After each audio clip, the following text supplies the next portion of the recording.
The Black Vessel. Join Mazruth al-Yedam, Almaron's wisest mage, in his quest to discover the mysterious origins of the Red Curse in the savage baronies. Experience intrigue and danger in a blend of revolution and sorcery in the heartland of Los Guardianos. Travel with two heroic honor-bound warriors in their desperate race to save their homelands from an ancient and deadly evil force.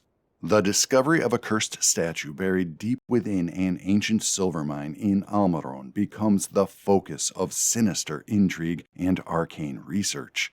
Mazruth al-Yedam's study of the dangerous sculpture extends far beyond the savage baronies in time and space to confront an evil presence guarded by mystery and ancient sorceries. Will the sculpture provide clues to the origin and control of the Red Curse? Can its terrible power be tapped by the feuding nobles of Almaron for their own revolutionary purposes? Discover for yourself the sinister secrets of The Black Vessel. In 1983, Rodney Ganson went on a school field trip to a museum. It was a long bus ride up to the city, but he and his friends had a fun time talking and laughing the whole way. He was in a group of 4 boys who were always together, always playing football together, going to the arcade, quoting lines from Monty Python and Saturday Night Live. At the museum, he and his friends took turns sneaking away. Mr. Ketchum, their teacher, was famously easy to dupe, and that day he was barely aware of the kids in his group. They were in the Egyptian room, and Mr. Ketchum was up front talking to the guide, trying to impress her with his knowledge of Amenhotep IV, while the guide was doing her best to extricate herself from his conversation. First, Todd snuck off. When he came back, before Mr. Ketchum had even realized he had gone, he said he had found a room filled with old bones, which he said was really cool, probably just to show off. Next, Kyle disappeared, only to return a few minutes later with tales of knights and suits of armor. After Kyle, Chris dodged out. He found medieval books, and he impressed his friends by calling them illuminated manuscripts. So then it was up to Rod, Little Roddy as his mom still called him, although it embarrassed him to no end. He was a smaller boy, later to reach his growth spurt. He hung back, letting the group recede in front of him until there were only strangers around him, murmuring in that strange way strangers do in museums. He kept his eyes on Mr. Ketchum until he couldn't see him anymore. He was waiting, almost hoping for Mr. Ketchum's eyes to flicker around at the group he was supposed to be leading, at which point Rod would run forward and rejoin the group before he could be chastised. But Mr. Ketchum never looked around. When the group was gone, Rod glanced around. He was standing beside a huge statue which he thought had a dog's head, although it was actually a jackal's head. He hadn't noticed it before. He was looking for any other room to discover so that he could return and impress his friends. He saw a brightly lit room to his right, but he thought he saw old books in there, which is what Chris had already found, and that wouldn't do. Further on, there was a veering hallway. Rod couldn't see past the turn in the hallway, but he was willing to bet there would be a room there, one that his friends hadn't already found, because it was a little farther off. He walked quickly toward it and around the bend in the hall, which also seemed to descend, and the lighting shifted. It was darker, and then darker still. He didn't notice the light footfalls behind him as the dog-headed man followed. On the bus ride home, Todd, Kyle, and Chris retold the stories of their exploits. They had gone on several missions each, and only Chris had come close to being caught. They didn't notice that Rod was missing because they had no memories of Rod. It was like they had never known him. And, stranger still, even his parents didn't notice he was missing. His room, with its posters and model airplanes hanging from the ceiling, was a sewing room now, and it always had been.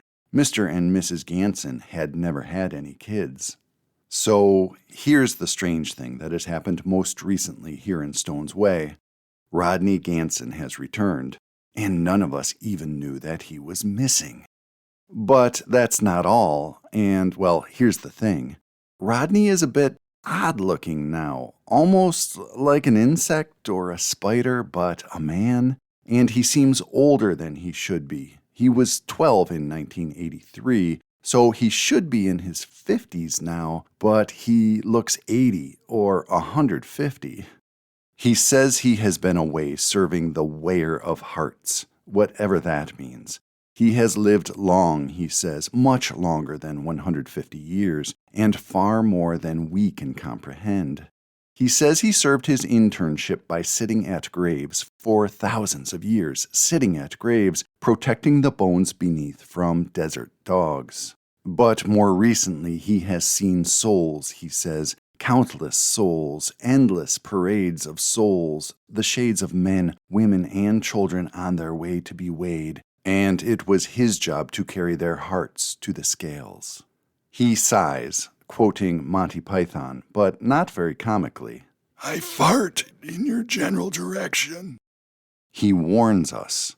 Your heart will be weighed too, and then you will sink too, like they all do. And this makes him cackle, which causes me to realize he is trying to be funny.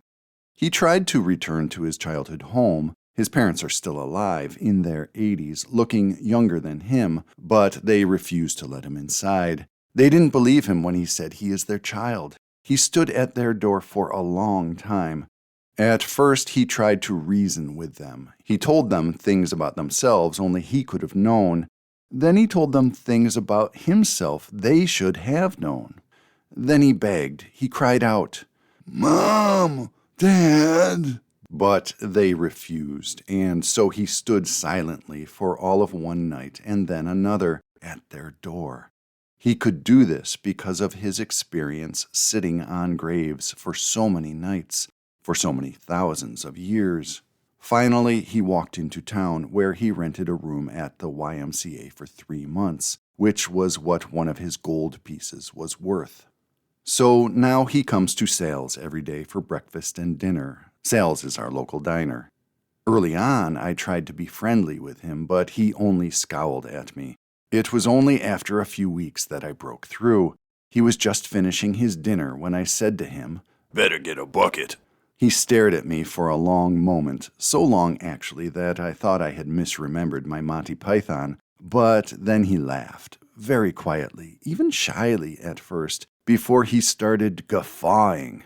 It was not a cackle at all. It was a laugh like a 12-year-old might laugh, and so I was convinced he is the little lost boy he claims to be. Of course, I didn't realize it then, but in that moment, in my own way, I had weighed his heart, and he mine, and we had found each other worthy. We often sit together now, although, well, to be honest, we are running out of Monty Python quotes, and so now we mostly just chew quietly and muse silently. The weigher of farts. Farts.